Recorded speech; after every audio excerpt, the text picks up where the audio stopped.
go. All right. Hey, Greg, back here, you said the weather's been marginal. It's definitely been marginal spring here in Central Oregon in the high desert. The only thing I've got going on here, besides some quick intraday scalps in the ES and oil, is trying to get through the school year and all the activities of my 4 kids, whether it's school, music, sports, musicals. We got a full boat over here, man. I'm just pulling out my hair trying to make it to the end of the day every day. Oh my God. Yeah, no, I mean, I make jokes when Rachel my daughter was first born. I had a maid for just me. I was so, high maintenance myself that my wife didn't work and I had a maid, and then, we make the joke that we had to get the maid a maid. We had like 4-to-1 coverage. You had 4 kids. I can't imagine. Yeah, so just the cost of having 4 kids. Yeah, so let's talk about health, wealth, and relationships. Yeah, so let's talk about this a little bit in the health, wealth, and relationship model of having children and what that does to lifestyles. Obviously, having kids is an expense, maybe not so much on the front end, but as they start getting, to that age where they're going to school, doing activities outside of the home, man, like you said, not only the obvious food, clothing, housing issues, but you've got real costs that are associated with raising kids today. Oh, mine's rolling around that BMW with burning through gas like madness. But it's a definite conflict of interest. I'm always amazed. I waited till I was well into my 30s and was overly secure before I ended up having kids. I see people have kids when they're young, and it's kind of like the marriage thing. I make the joke in the one video. Be definitely prepared to be married when you have the kids. I mean, that's a major thing of our little, trifecta thing that we talk about, health, wealth, relationships, is right. The relationship when when women go from breeding to nurturing animals. Yeah. Is certainly a change of pace for sure. Well, there's so many changes that go on with the relationship, with your spouse or your significant other, Greg, after kids, because like you said, they go from that breeding to nature to that nurturing nature, and they're 2 completely different things. And for them, then you get cut out, and you got to work twice as hard or 3 times. And I don't think it's intentional. I think it's just I think that this is why it's good that we talk about this, because it happens. It just is natural. It's a natural process that women want to take care of that nest more so than men. More so. I'm just general. Oh, no, I had to have that huge stupid house and all the housekeepers, and then I quit working officially in '98. Even though I had the funds still. Yeah. I started staying home in '98 is when I moved my office to the house because I didn't want to miss out. Yeah, so again, seeing the kid. So I probably left my career on the table. I could have maybe done something much bigger with the fund and everything if it wasn't for my desire to be home. Well, this is something that I think is also that it's either natural. You cannot have a balance, right? You cannot have a balance, and it's not that you cannot, but it's difficult to find a balance. Let's put it this way: between all career and all family. Somewhere in the middle is the hard part, right? That for me has always been the hard part. Absolutely. And then you see people diet around their kids. They're eating a bite of that ice cream and some cheese sticks or crap like. I mean, the good news is my kid, it's always been really easy diet wise. But I see friends of mine, the kids demand what they want. They want this garbage processed food. I mean, it can't be good for you. It's everything is extremes again. I guess I'm the biggest idiot, I guess, because I always am in the extreme. Like right now, I mean, I left yesterday.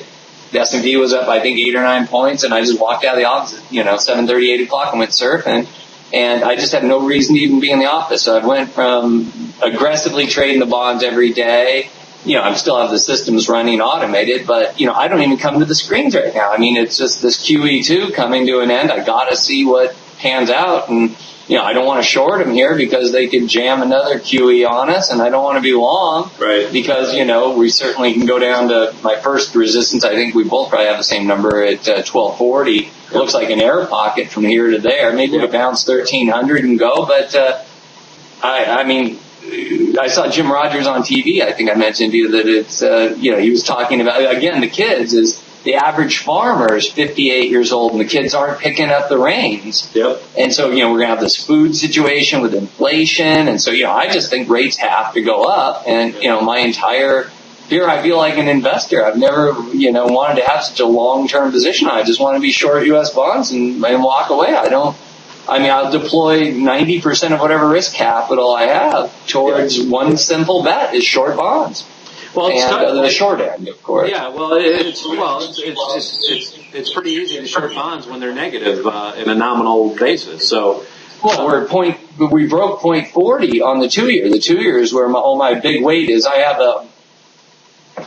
a ratio thing with the 5-10 going on, but that's too complicated for the regular person to look at. But so let me bring you short 2 years outright. Let me bring you back. We're talking about markets here a little bit, and there's no easy play, and really the trade right now is to not trade. And I'm kind of with you on the same thing. It's I want to do less right now because we're waiting for the volatility to pick up. There's not a lot of volatility.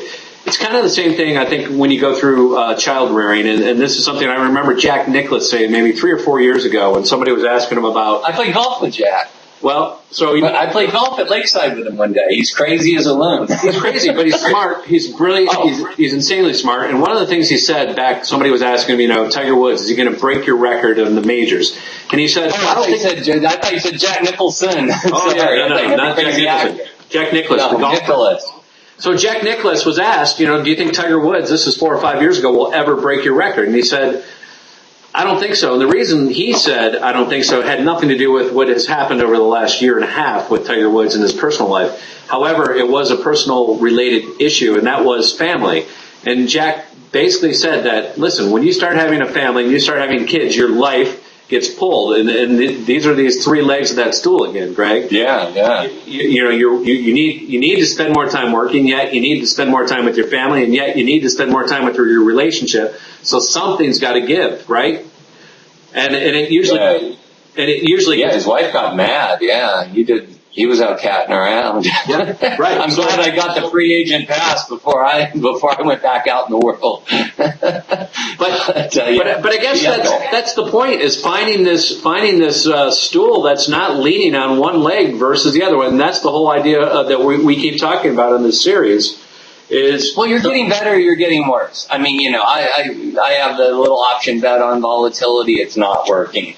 The bonds, I'm happy to continue to add to them. This is one of those rare occasions where I'm rooting myself down so I can get bigger and bigger with conviction as we get closer to 0 on the 2 year rate. But I'm completely out of my norm here. So I went from this, one extreme to the other, and now I have all this time, which is really cool, but my kid's 16 and driving. So now she's busy. So she's too busy for you, exactly. Yeah, so it's like, it's always chasing your tail, but I think, it's just, I think my favorite line that I think I invented or, re-paraphrased from Taleb or somebody is, more introspection's better than less introspection. Yeah. Hence, me wanting to, continue and have these talks is because, maybe, my mistakes help somebody. Well, maybe I was talking about, not trading right now instead of people forcing trades, get somebody to tap the brakes for a second, or somebody's thinking about getting married, or, some of these videos that I did in the buzz killing thing. I keep harping on it, but, I'm almost at 20,000 subs. I'm just right there on the site, even though I sell nothing. I guess I should have a lot more, but since we talk about specialized things. Leave it at that. That stool, we got to keep it balanced. We got to keep learning. We got to keep educating ourselves and keep moving forward as self-educating ourselves in the process of life. So that's it, my friend. We'll be back and we'll continue with this series. I'm having a fun time. We're getting a lot of great feedback. And we'll put another one to rest here. Well, maybe I'll get another 100 people go to the site. Well, I'll include the one thing I would say that because I feel hamstrung. I mean, I don't want to trade crude. I don't want to trade the metals. I don't want to do any of this. I wrote an article months and months ago called "Kiss Your Asset Class Goodbye." And, I think it's worth a reread because I just break it down from govies to munis to, options to guns to the metals. And we should look at what's happened since I wrote that article because I think it'll be amusing. I'll include the link on my YouTube. So we'll include that link on this video here, Greg, and have people take a look at it and sign up for both your letter and everything that we're working on here together. And just keep sending us your comments, people. We want to talk more about what you want to hear about. Well, good luck with the kids' musical thing. I just did mine the other day. Thanks, I'll see you later. All right.